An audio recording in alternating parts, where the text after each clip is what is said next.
Once again, we're back into the world of Mega Man X series, and thankfully once again we've struck gold. It's no secret that Mega Man X4 is an all-time classic for the PlayStation 1, and that it's considered to be the all-time greatest Mega Man X game along with the first one, of course. While other classic video game franchises made the jump into the 5th console generation by changing to the 3rd dimension, Mega Man X stuck to its guns and perfected its craft. Saying it now, this is the highest point for the entire series so far in regards to pretty much everything from graphics, music, sound, level design, especially the gameplay for finally making Zero fully playable with his very own unique attacks and power-ups to encourage replayability, and of course, the story. There's no reason for me to go on. What am I fighting for? Not the story. I mean, the plot sucks, but it isn't super terrible when compared to what we've already seen. It's presented better than the rest of the games in the series through the usage of things like more pre-boss fight dialogue and finally fully voiced cutscenes. That last bit was of course the biggest issue that pretty much everyone has with this game. Mega Man X4 is infamous for hilariously bad shit like this. Show me your true power. What do you think you're doing? It's not too late. Stop the coup now.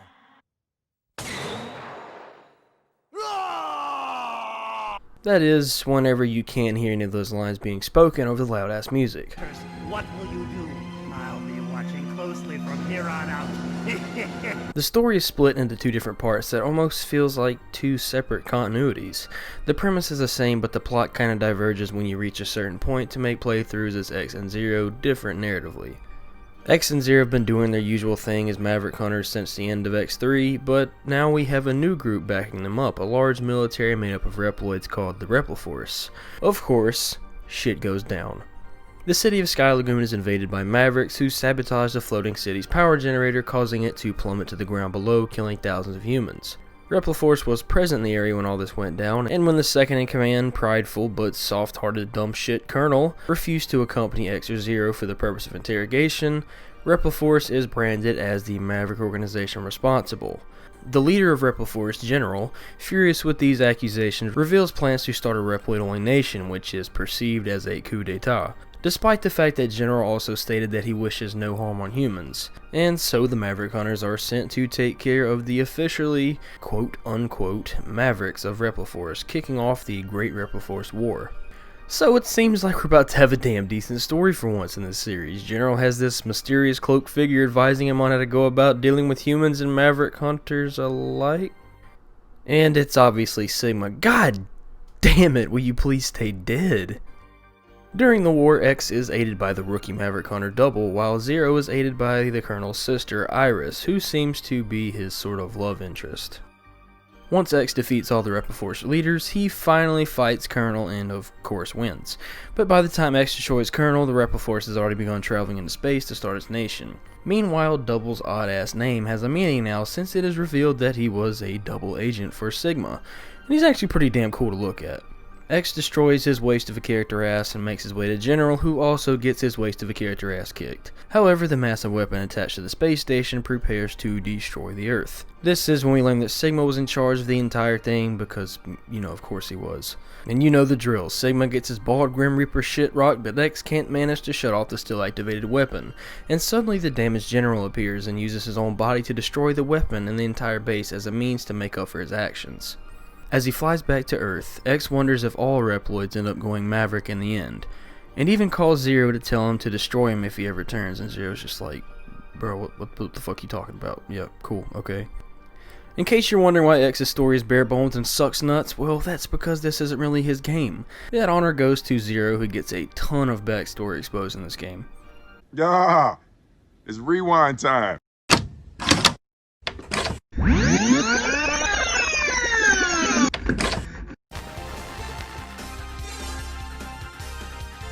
Okay, so now we're seeing things from Zero's perspective. The game begins with him having a recurring nightmare about his creator, Dr. Wally. creating more of a mysterious aura about his origin. Of course, he still wipes out all of the different Repliforce members who all have different dialogue with him than X, which is pretty awesome. But about halfway through the war, Colonel calls Zero wishing to meet with him. Iris is against this, not wanting Zero and her brother to fight, but Zero goes on about his pride and shit and meets the Colonel. And instead of having a talk first, Zero decides to just ambush the dude and then has the nerve to ask questions. They fight, nothing happens, Zero goes on about his day by eliminating the rest of the leaders. Zero and Colonel meet up for round 2, and this time Zero comes out on top. As Zero makes his way through the space station, he runs into Iris, who is infuriated by Zero killing her brother. She attacks him and is, of course, killed, resulting in her dying in Zero's arms and one of the most legendary cutscenes to have ever existed on this planet. But here's where things get interesting as hell. Once Zero finally runs into Sigma, the latter reveals that Zero actually used to be a brutally evil Maverick, and that Zero had almost beaten Sigma into a heap of scrap, only stopping due to a flashing W in his helmet crystal, causing him intense pain. Sigma used this as an opportunity to gain the upper hand and punch the glowing crystal, putting Zero on his ass and at the same time unknowingly becoming infected with the Maverick virus. And then for some stupid ass reason, Sigma acts surprised over what he had just told Zero. This really has to be a mistranslation because it makes absolutely no sense. But yeah, things just end the same way as they did in X's campaign. It all ends with Zero upset over not being able to save his friends, Colonel and Iris, and he too wonders if all Reploids were destined to become Mavericks. There are tons of plot holes and stupid ass shit that make no sense in this game's story, which is no surprise, but it's just so goofy at times and I love it. We finally get confirmation that Zero was created by Dr. Light's lifelong rival, Dr. Wily, which further alludes to and gives even more impact to an epic fight between X and Zero.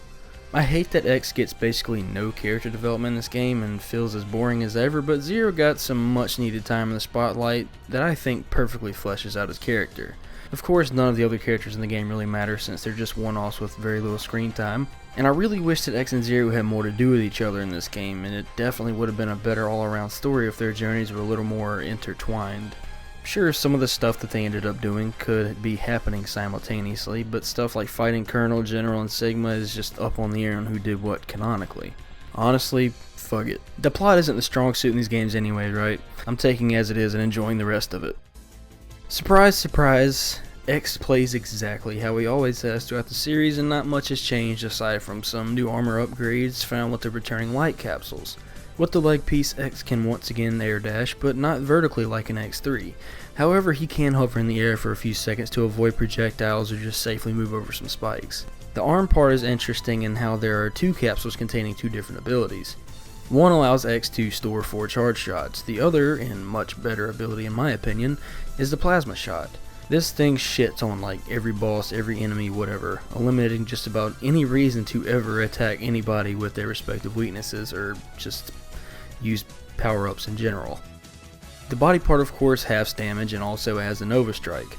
I didn't particularly find much use in that ability, but I'm sure there's some cool shit to be done with it. The helmet part is just stupid overpowered, with it using special weapons costs nothing as long as the shots aren't charged.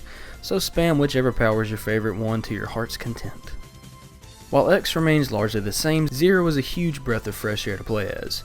Rather than shooting at enemies the way that he did in X3, Zero just sticks to using his Z-Saber. Getting close and personal with enemies can be pretty risky most of the time and usually results in some collision damage, especially during boss fights, but with how quick and fluid Zero's strikes are, it's just too satisfying.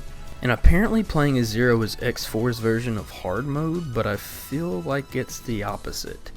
Playing as Zero allows you to really fly through levels as quickly as you feel like going, and that shit is a blast. Of course the same thing can be done with X, but that just really depends on your playstyle, I guess. I'm much more inclined to choose the more aggressive way to play, especially if it involves a melee oriented character.